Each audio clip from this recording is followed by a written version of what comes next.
Hello Rangers, this is Commander Cruz Padilla from Outpost 416. I'm here today to just give you a quick demonstration on how to properly pass a bow saw, a pocket knife, and an axe, and then how to sharpen each one of those items. So with that, I'm going to ask my assistant to come in, and I'm going to first show her, demonstrate how to pass a bow saw. Now I have the just a protector to always think about safety. So I got the tangs covered. So when you're going to pass the bow saw, you want to make sure that when you pass it, you make sure that they have it, and then they say, and you release it. So when they say thank you, that's your affirmation that they have it. Thank you. So that's for a bow saw. Pocket knife, whether it's closed or open, one thing that is quick is you always open a pocket knife away from yourself, holding the blade, and you do the same thing by closing it. And then the same thing when you pass the pocket knife. Thank you. You release it. Thank you. That's your pocket knife. For a hawk or axe, you always want to make sure it's got a sheath. But if it doesn't, you always want to make sure that the blade's facing away from yourself. You pass it to them with a handle. Thank you. You release it. Thank you. So that's your axe. Okay. Now I'm going to go just give you a brief, quick description of a bow knife or a bow saw. You want to get yourself a vise, and these each one of these tangs are offset back and forth, and that's to create the path that for the saw to cut through whatever you're going to cut, branches, some lumber, or what have you. So when you begin, this particular tooth is what they call the scraper, I guess. And then these are the cutting ones. So these cut, and these draw the cuttings away to clear the path. So I'm going to start with the third tooth at a 70-degree angle. I'm going to take a file, give it about 4 or 5 strokes one way, 4 or 5 strokes the same way. Then I'm going to skip over the next one and just continue with this same pattern at a 70-degree angle. Take your time, filing these back and either side. Then you skip over, skip a tooth, and you hit these, same angle, work your way all the way down. Then you flip it around, and then you do the opposite side the same way. Then when you've ran through all these teeth, then what you're going to do is, if they're flat and they need it, like I say, have to offset, you want to get a couple of adjustable wrenches, and then you're going to start with one side,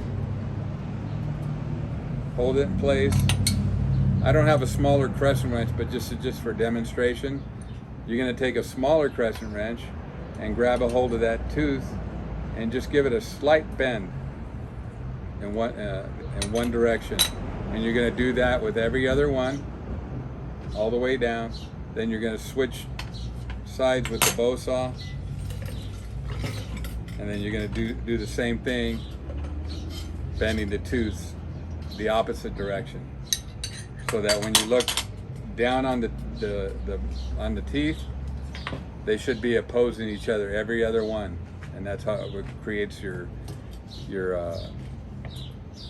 path to be able to saw correctly. Onto the pocket knife.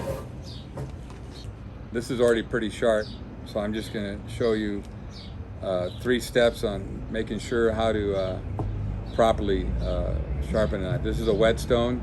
There's a coarse side and then a smoother side. You always start with the coarse, and You always want to use a little oil. And this is just for demonstration. You're going to want to find the angle, and you know everybody talks about the angle. Well, just draw the knife up till it looks like it's flush with the stone, and then you're just going to go away from yourself, you know, and with that motion, trying to keep it at that same plane all the way over, back, going one direction. Then you're going to flip it over, do the same thing, find the where the blade is flush with the stone, and you're going to draw it back to you. Some people are used to, you know, going like this, both directions, and some people are good at it.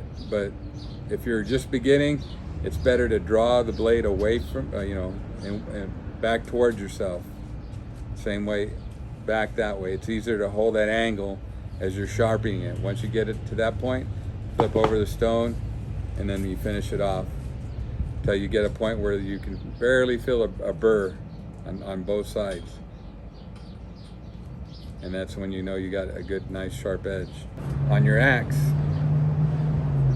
you want to get a medium coarse file, and kind of the same thing like the knife, but you're using a file.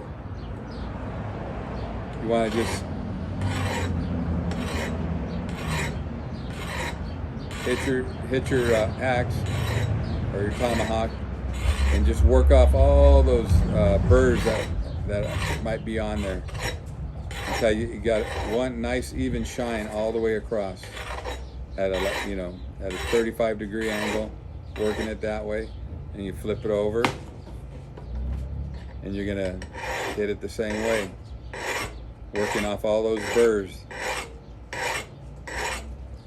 so you can look at it, and each side meets at an apex, so that you have a one nice even edge right all the way down, not flat, rounded. That's why it's important to try to hold the same angle all the way across. Take your time. Sometimes it takes a little bit, but just keep working it and working it. Flip it over. Make sure you work both sides as you're sharpening it over and over. I hope that helps you. Always keep, you know, safety in mind when you're handling your tools, because they're sharp. Make sure your axe has a sheath on it, cover. Keep your knives closed, and your saw blades covered when not in use. I just made a quick cover out of some styrofoam. I recommend use an old piece of garden hose. You just put a slit in it that holds it in place, so that when you're storing it for later use, you know, and you go to grab it, the blade's not going to cut you. So you just got your basic tools. You don't have to spend a lot of money on it. I got these at, you know, local hardware store. This was like $7-8, and there you have it. Hopefully that gave you some insight and refresher on how to properly pass a bow, knife, and hawk, and some tips on how to keep them sharp. Be blessed. Thank you.